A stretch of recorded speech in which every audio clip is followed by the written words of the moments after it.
privacy and security. Tapos scroll ka, hanapin mo yung microphone. Double check mo kung naka-turn on yung microphone sa app na ginagamit mo. Then balik lang tayo sa settings, hanapin natin yung apps and hanapin mo na ngayon dito yung FaceTime app. Mabilisang restart lang po ng FaceTime app ang gagawin po natin. As you can see, naka-on po yung FaceTime po natin dito. So ayan, pindutin lang po ninyo yung green kung naka-on sa inyo. Tapos i-on po ninyo ulit. Sa ganitong paraan po ay na-restart po natin yung application ng mabilisan na paraan. Pagkatapos po nyan, i-check mo kung okay na yung FaceTime app mo. Wala nang problema sa audio mo. Pagkatapos po nyan, ang susunod naman natin gagawin, kung hindi pa rin gumana, mag-scroll down ka naman pababa hanggang makita mo yung speaking.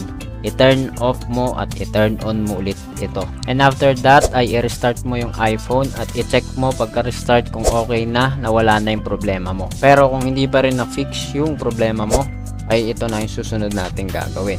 Pero bago tayo magpatuloy, panoodin mo muna yung ads natin. Gusto mo i-maintain ang iyong phone? Mapa iPhone man yan or Android, goods na goods ito sa'yo. Panglinis ng phone ports. Goods ito para mapanatili mong malinis ang speaker, microphone ports, or even yung charging ports mo. May kasama na rin itong cover para matapos mong malinisan ay protektado na rin ito sa pagkadumi in the future. Kaya kung ako sa'yo, kuhain mo na ito para sa phone mo.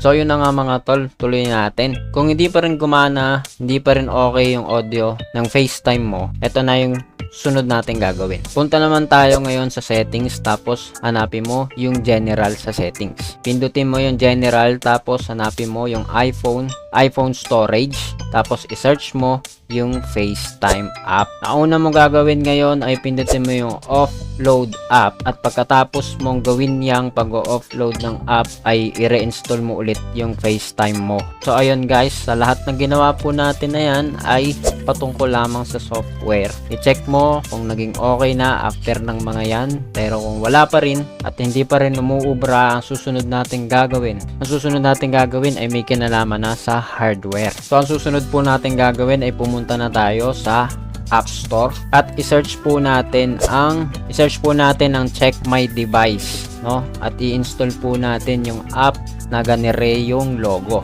Okay, scroll lang tayo, hanapin natin yung sound test at audio microphone, no? Sa pamamagitan ng app na ito ay magagawa nating i-test kung okay ba yung microphone ng iPhone natin, kung okay ba pati yung sa sounds natin. Kung lumabas sa Check My Device na may problema yung audio hardware natin, sa pagkakataon na to kailangan na nating ipagawa yung mismong phone natin. Kung nakatulong